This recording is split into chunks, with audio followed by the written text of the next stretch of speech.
আসসালামু আলাইকুম। আজ শনিবার 28 জুন 2025। আমন্ত্রণ ফ্রেন্ডলি মোবাইল প্রবাস টাইম বুলেটিনে। আপনাদের সাথে আছে আমি ফারা। শুরুতেই জানাবো শিরোনাম। ওমানে আগামীকাল সরকারি ছুটি, পাসপোর্ট বিতরণ চালু রাখবে দূতাবাস। ওমানের নতুন চমক, সালালা বিমানবন্দরে চালু হচ্ছে ব্যতিক্রমী সুবিধা। আমিরাতের খেজুর নিয়ে বাগবিতণ্ডা, নিজের রুমমেটের হাতে খুন হলেন প্রবাসী। মালয়েশিয়ায় 36 বাংলাদেশি জঙ্গি গ্রেফতার, আনুষ্ঠানিক তথ্য পায়নি হাইকমিশন। আমিরাতে ভাগ্য ঘুরল প্রবাসী বাংলাদেশির, জিতেছেন 50 লাখ টাকার লটারি। দর্শক দেখছিলেন শিরোনাম, এবারে পুরো খবর। ওমানের সেরা রেট দিচ্ছে বাংলাদেশি প্রতিষ্ঠান গালফ এক্সচেঞ্জ। প্রিয়জনকে টাকা পাঠাতে আজই আসুন আমাদের যে কোনো ব্রাঞ্চে অথবা কল করুন স্ক্রিনে দেয়া নাম্বারে। গালফ এক্সচেঞ্জ, বাংলাদেশিদের প্রিয় এক্সচেঞ্জ। হিজরি নববর্ষ উপলক্ষে রবিবার ওমানে সরকারি ছুটি। এবার সাপ্তাহিক ছুটির সঙ্গে মিলে যাওয়ায় টানা 3 দিন ছুটি উপভোগ করছেন কর্মীরা। বিজ্ঞপ্তি দিয়ে মাস্কাট দূতাবাসের কার্যক্রম বন্ধ রাখার কথা জানানো হয়েছে।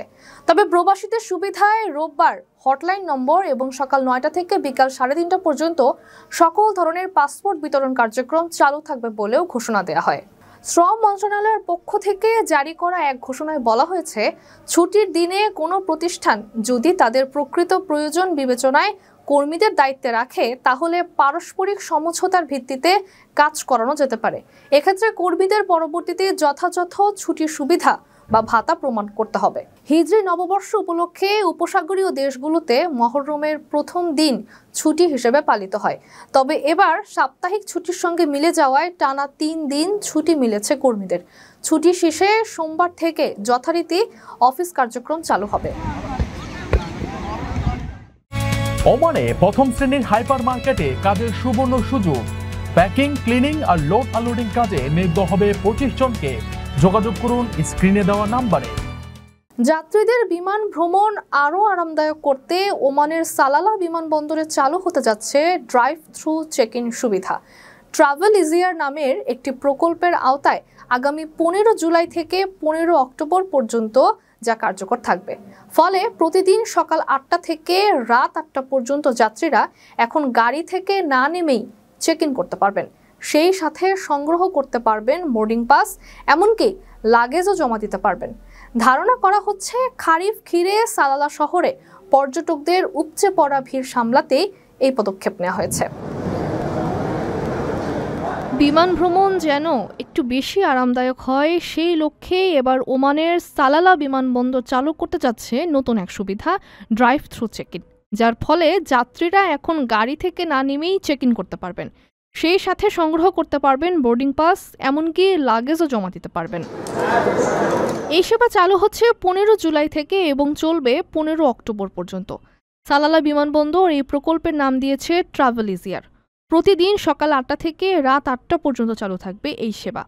যাত্রীরা তাদের ফ্লাইটের সময়ের 12 ঘন্টা আগেও এসে চেক ইন করতে পারবেন। জুলাই থেকে সেপ্টেম্বর পর্যন্ত খারিফ ঘিরে সালালা শহরে পর্যটকদের উপচে পড়া ভিড় থাকে।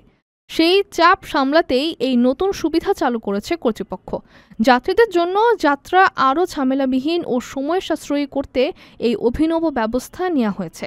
এই সময়ে ওমান এয়ার প্রতিদিন সর্বোচ্চ 12টি ফ্লাইট পরিচালনা করবে। কম খরচের এয়ারলাইন সালাম এয়ারও তাদের ফ্লাইট সংখ্যা বাড়াবে বলে জানিয়েছে। আপনার স্বপ্নগুলো আকাশ ছুবে প্রবাসীর হেলিকপ্টারের মাধ্যমে। বিয়ে, জন্মদিন অথবা যে কোনো বিশেষ প্রয়োজনে হেলিকপ্টার ভাড়া করতে যোগাযোগ করুন স্ক্রিনে দেয়া নাম্বারে। প্রবাসীর হেলিকপ্টার, নিরাপদ ও সাশ্রয়ী বাহনের বিশ্বস্ত নাম। আমিরাতের শারজায় খেজুর খাওয়া নিয়ে বিরোধের জেরে এক বাংলাদেশি রুমমেটের হাতে নিহত হয়েছেন আরেক বাংলাদেশি তরুণ। লোহার রডের আঘাতে মাথায় গুরুতর জখম হয়ে হাসপাতালে 13 দিন মৃত্যুর সঙ্গে লড়াইয়ের পর মৃত্যু হয় মোহাম্মদ আরিফ নামের ওই যুবকের। সে থেকে 16 দিন আবুধাবির কেন্দ্রীয় হিমঘরে তার লাশ সংরক্ষিত ছিল। আরিফের বন্ধু ও প্রতিবেশী প্রবাসীরা জানান, গত 27 মে সকালে শারজার 10 নম্বর সানাইয়ার একটি বাসায় খেজুর খাওয়া নিয়ে রুমমেট মোহাম্মদ ওসমানের সঙ্গে আরিফের বিতণ্ডা হয়। বাঙ্ক বেডের ওপর তলায় বসে খেজুর খাওয়ার সময় আরিফের ফেলা বিচি নিচের তলায় থাকা ওসমানের মুখে পড়ে যায়। এতে ওসমান ক্ষিপ্ত হয়ে ওঠেন। এরপর ঘটনার দিন সকালে রুম খালি পেয়ে ওসমান আবার আরিফের ওপর চড়াও হন এবং লোহার রড দিয়ে মাথায় আঘাত করেন। নিহত আরিফ কক্সবাজার জেলার মহেশখালী উপজেলার বড় মহেশখালী ইউনিয়নের দেবাঙ্গাপাড়া গ্রামের বাসিন্দা মোহাম্মদ জাকারিয়ার ছোট ছেলে। পরিবারের আর্থিক চাপে পড়াশোনা অসমাপ্ত রেখেই 10 মাস আগে তিনি ভিজিট ভিসায় আমিরাতে পাড়ি জমান। রামু সরকারি কলেজের স্নাতক 3য় বর্ষের শিক্ষার্থী ছিলেন তিনি। ভিসা নবায়নে জটিলতার কারণে বৈধতা হারান এবং কোনো স্থায়ী পেশায় যুক্ত হতে পারেননি। বুধবার আলিফের লাশ বাংলাদেশে পাঠানো হয়। একই দিন তাকে কক্সবাজারের মহেশখালীতে পারিবারিক কবরস্থানে দাফন করা হয়। প্রিয় প্রবাসী, আপনার নিরাপদ ভবিষ্যতের জন্য অর্ধেক দামে আজই ফ্ল্যাট বুকিং করুন। ঢাকায় প্রবাসী সিটি দিচ্ছে সীমিত সময়ের স্পেশাল অফার। জমি ও ফ্ল্যাট একসাথে। যোগাযোগ করুন স্ক্রিনে দেওয়া নম্বরে। জঙ্গি সংশ্লিষ্টতার অভিযোগে 36 বাংলাদেশিকে গ্রেফতার করেছে মালয়েশিয়ার আইন শৃঙ্খলা বাহিনী। এই গ্রুপটি আইএসের মতাদর্শে অনুপ্রাণিত হয়ে চরমপন্থার প্রচার চালাচ্ছিল বলে অভিযোগ আছে। দেশটির পক্ষ থেকে বিষয়টি জানানো হলেও এই বিষয়ে এখনও বিস্তারিত কোনো তথ্য পায়নি কুয়ালালামপুরের বাংলাদেশ হাইকমিশন। তবে সুনির্দিষ্ট তথ্য পেতে দেশটির সংশ্লিষ্ট দপ্তরের সঙ্গে যোগাযোগ করেছেন তারা। শনিবার মালয়েশিয়ায় নিযুক্ত বাংলাদেশের হাইকমিশনার শামীম আহসান বলেন, তারা মালয়েশিয়ার স্বরাষ্ট্র মন্ত্রণালয়ের প্রেস বিজ্ঞপ্তি দেখেছেন। আরও স্পেসিফিক তথ্য পেতে সংশ্লিষ্ট সংস্থা ও কর্তৃপক্ষের সঙ্গে যোগাযোগ করা হচ্ছে। মালয়েশিয়ার স্বরাষ্ট্রমন্ত্রী সাইফুদ্দিন নাসুশন ইসমাইল জানান, পুলিশের পূর্ব পরিকল্পনা অনুযায়ী সেলাঙ্গর ও জোহর রাজ্যে 3 ধাপে এই অভিযান পরিচালিত হয়, যা শুরু হয় 24 এপ্রিল থেকে। গ্রেফতার 36 বাংলাদেশের মধ্যে 5 জনের বিরুদ্ধে সন্ত্রাসবাদ সংশ্লিষ্ট অপরাধে মালয়েশিয়ার দণ্ডবিধির 6A ধারা অনুযায়ী মামলা করা হয়েছে।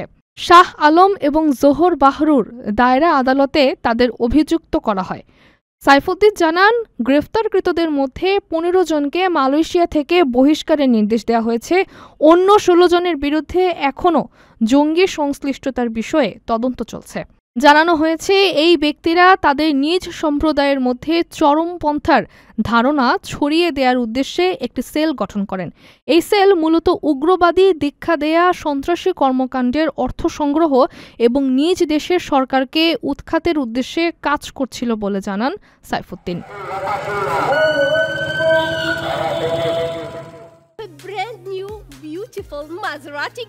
চলতি মাসে সংযুক্ত আরব আমিরাতের আবুধাবিতে বিগ টিকেটের সাপ্তাহিক ড্রতে 1.5 লাখ দিরহাম বা প্রায় 50 লাখ টাকা জিতে নিয়েছেন এক বাংলাদেশি প্রবাসী। দীর্ঘদিনের চেষ্টার পর মোহাম্মদ চৌধুরী নামের ওই প্রবাসী লটারিতে জ্যাকপট হিট করেছেন। গালফ নিউজের খবরে বলা হয়েছে, গত 20 বছর ধরে আবুধাবিতে বসবাস করছেন এবং 12 বছর আগে বন্ধুদের কাছ থেকে প্রথম বিগ টিকেট সম্পর্কে জানতে পারেন মোহাম্মদ চৌধুরী। এরপর থেকে ধারাবাহিকভাবে তাদের সঙ্গে মাসিক ড্রতে অংশ নেন তিনি। অনুষ্ঠানের উপস্থাপক রিচার্ড ফোন করে এ খবর দিলে মোহাম্মদ স্তম্ভিত হয়ে যান। 41 বছর বয়সী প্রবাসী এ বাংলাদেশি গাড়ির চালক হিসেবে জীবিকা নির্বাহ করেন এবং পাশাপাশি একটি ছোট ব্যবসাও পরিচালনা করেন। মোহাম্মদ চৌধুরী জানান, তিনি বেশ কয়েকটি গ্রুপের অংশ যারা টিকিট কেনার জন্য তহবিল সংগ্রহ করে। যে টিকিটে পুরস্কার জিতেছেন সেটিতে 10 জন শেয়ার রয়েছেন, তাই 10 জন বন্ধুর মধ্যে লটারিতে জেতা টাকা সমানভাবে ভাগ করে নেবেন। নিজের অংশের টাকা দিয়ে তিনি তার ব্যবসা সম্প্রসারণের কথা ভাবছেন বলে জানান।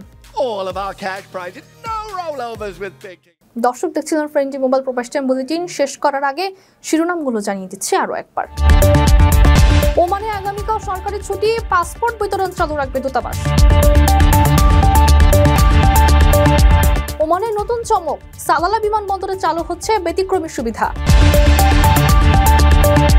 আমিরাতের খেজুর নিয়ে বাগবিতণ্ডা, নিজের রুমমেটের হাতে খুন হলেন প্রবাসী।